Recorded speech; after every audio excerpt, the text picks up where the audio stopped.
Bonjour tout le monde, je vous laisse tout d'abord apprécier le rétroéclairage.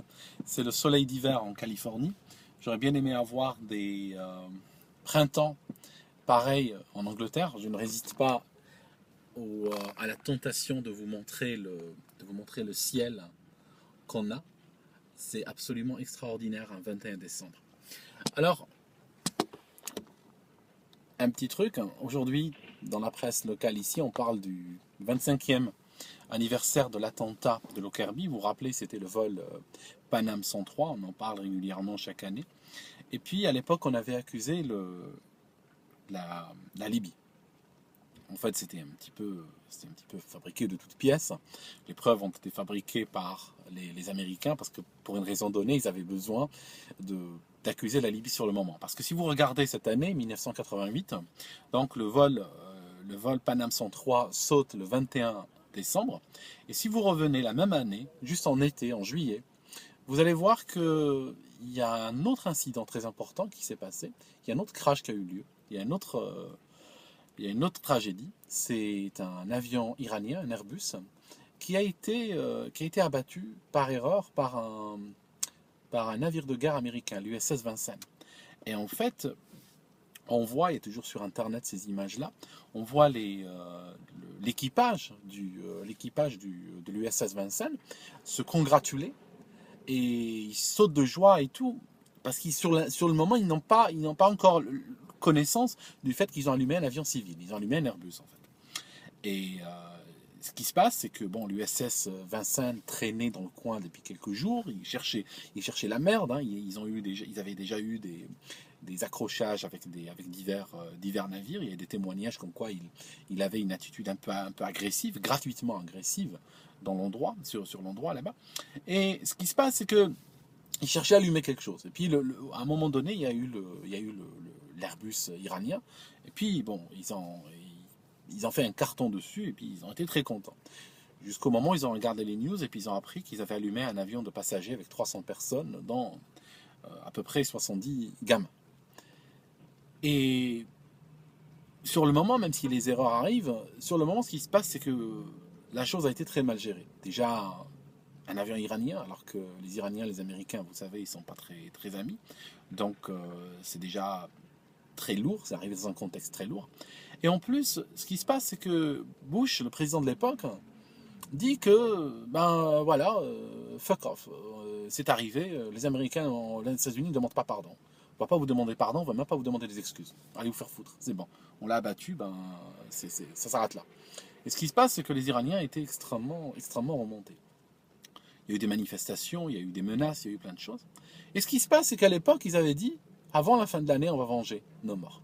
Il faut savoir que dans ces régions-là, la vengeance, c'est quelque chose de très codifié, et quelque chose de œil pour œil, dent pour dent, c'est quelque chose qui, jusqu'à maintenant, marche.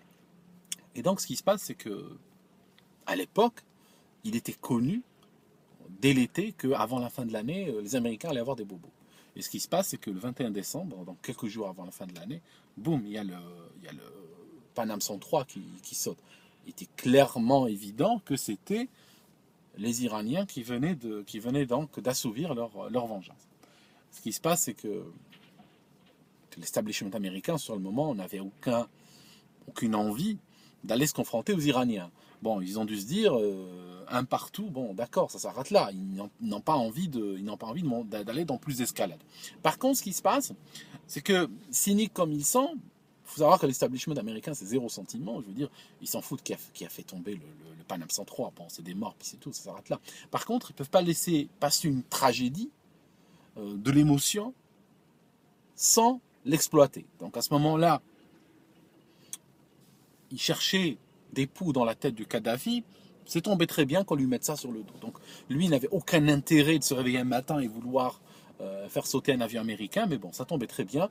On a monté un dossier à charge, on a accusé deux Libyens, il y en a un qui a été acquitté et l'autre qui a été de toute façon relâché au bout de quelques années, parce que de toute façon, même dans l'establishment, ils savaient clairement que le mec qu'on avait accusé est pour rien.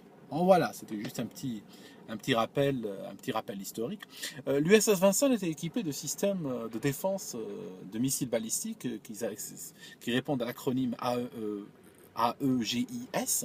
Et ce qui se passe, c'est que ce type de système balistique ont un long historique de confondre entre les cibles civiles et militaires, entre les cibles amies et ennemies. Ils ont eu pas mal de fois très chaud à cause de ce système-là, qui des fois, soit il ne réagit pas à l'approche d'un ennemi, soit qui des fois, tout à coup, décide qu'un avion civil, quelque part, est un ennemi, il va l'allumer. Donc c'est l'erreur de l'USS Vincennes, je pense, c'est une erreur authentique. D'ailleurs, elle était tellement authentique que plus tard, 8 ans plus tard, en 96, TWA-800, décollage de New York, 747, il se fait allumer. Il avait exactement la même configuration de vol que l'Airbus A300 du vol iranien.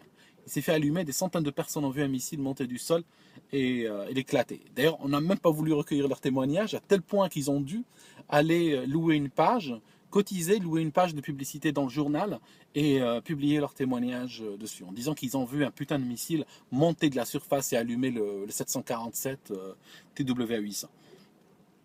L'enquête a été confiée non pas aux civils, comme dans les cas d'accidents d'avion, elle a été confiée au FBI et à d'autres agences à 3 lettres, qui de toute façon ont déduit que les réservoirs étaient aux 3/4 vides et donc forcément ça a éclaté. Alors qu'on a des millions de voitures dans le monde qui circulent avec le réservoir aux 3/4 vides, des avions qui à chaque fois qu'ils sont à la fin de leur vol, leurs réservoirs sont vides ou presque vides, et ils sautent pas pour autant. Non, voilà. Enfin, c'était juste des petites histoires contre la technique, l'histoire et tout. Il y a plein de petites et de la politique. C'est des rencontres un peu particulières des fois qui se passent. Je ne sais plus de quoi je voulais vous parler. Je voulais parler d'autre chose. Mais bon, on est déjà à 7 minutes pratiquement dans cette vidéo. Je pense que je vais arrêter là et l'introduction a pris toute la vidéo. Ça me rappelle un livre de Ibn Khaldoun. Vous savez, Ibn Khaldoun qui est très critique envers les Arabes. Et son livre s'appelle La Préface. Parce qu'en fait, il voulait écrire un livre et il a commencé à écrire une préface. Et la préface, en fait, était un livre énorme. Et le livre, il ne l'a jamais écrit. Donc, tout ce qui nous reste de cette histoire, c'est la préface. Voilà. Je vais essayer d'acheter à manger et puis je vous souhaite plein de bonnes choses.